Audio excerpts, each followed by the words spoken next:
Olá, querido amigo, querida amiga.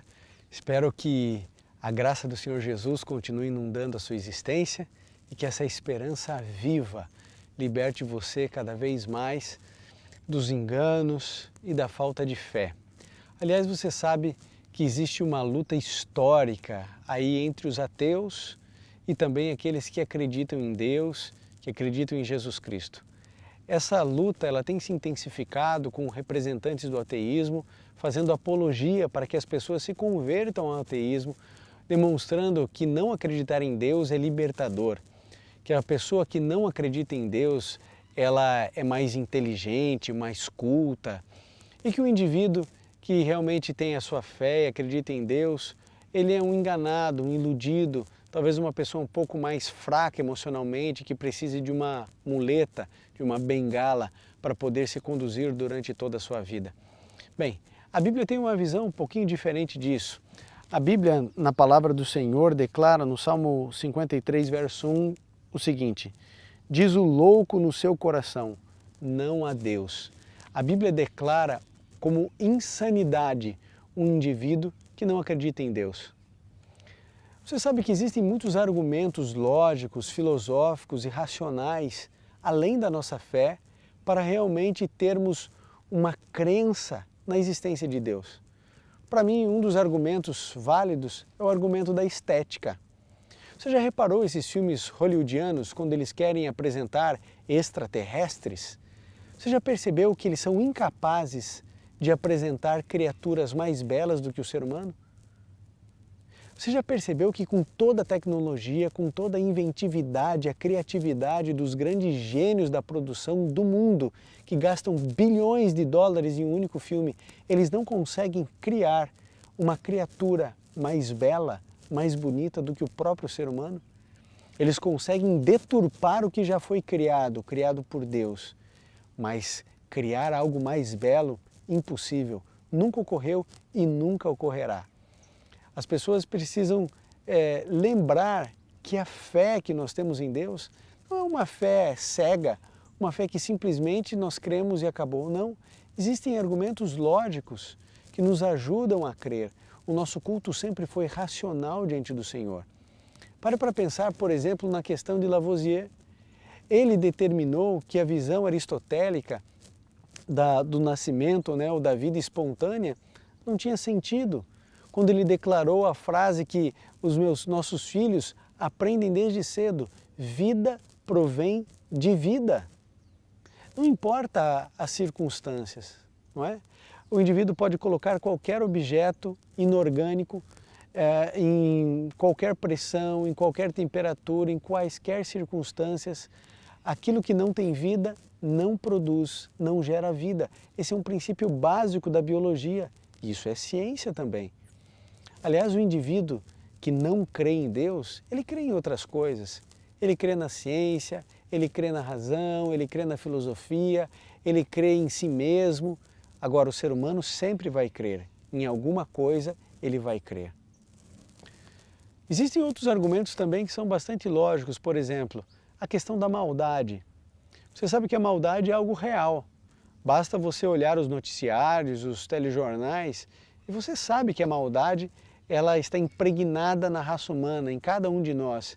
E as barbárias, elas crescem a cada dia, a cada momento, são noticiadas e nós ficamos horrorizados.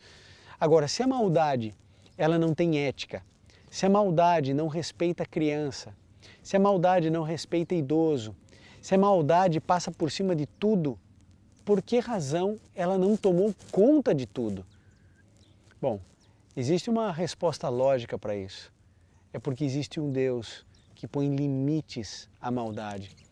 O livro de Jó declara que Deus ordena as ondas, até aqui virás e não passarás. Deus põe limites à maldade humana. Fez isso em Sodoma e Gomorra, fez isso no dilúvio e tornará a fazer quando Jesus Cristo voltar a essa terra. Eu e você temos uma fé e ela pode ser racional. Não precisa ser uma fé ignorante, destituída de lógica ou de argumentos que embasem a nossa fé. Por exemplo, você sabe que os evolucionistas, aqueles que não creem na criação, declaram que o universo está em expansão. E eles então subentendem que está em expansão em função de uma energia que explodiu, né? Teve alguma coisa que explodiu. E aí então surgiu a teoria do Big Bang, que é talvez a teoria mais conhecida, ou mais famosa, ou mais popular do evolucionismo. Bom, se está em expansão é porque em algum momento houve uma força para que aquilo pudesse se expandir. Eles então deduzem que foi uma explosão. Mas a pergunta que se faz, tão básica e tão simples, é: ok, se explodiu, quando explodiu? O que explodiu?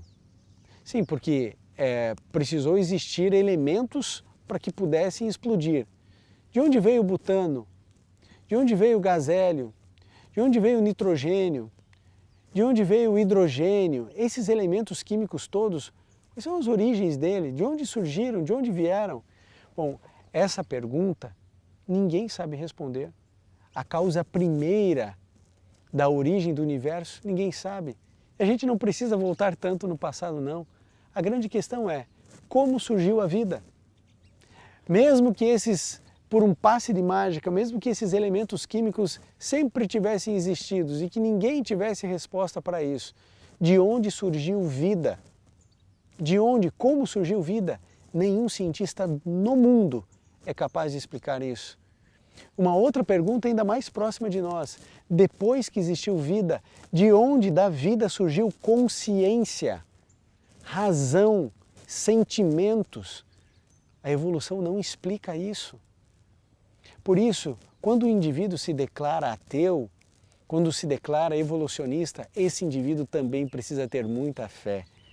Eles se declaram os paladinos da razão, da racionalidade humana, da cultura, e eles querem rotular todos aqueles que creem em Deus como ignorantes, como pessoas fracas, mas eles também não têm as respostas.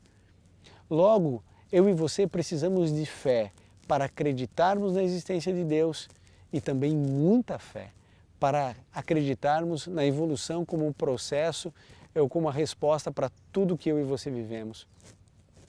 Eu e você precisamos entender aquilo que a Bíblia diz. O louco diz no seu coração: não há Deus. Você acredita em Deus verdadeiramente? Você tem buscado em Deus as respostas para os seus problemas? Infelizmente, muitas pessoas dizem acreditar em Deus, mas vivem como se ele estivesse morto. São os ateus práticos. Milhões de pessoas declaram crer na existência dele, mas simplesmente desconsideram no seu dia a dia ele como um Deus criador e mantenedor, um Deus que cuida, um Deus que ama, um Deus que protege. Eu quero convidar você a ter muito mais do que uma crença, uma ideologia em Deus.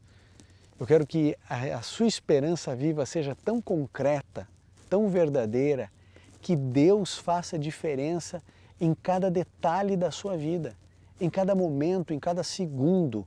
Eu e você devemos, com a nossa fé racional, lógica, buscar Deus e colocar em prática a vontade dele na nossa vida. Aí sim fará sentido crer em Deus.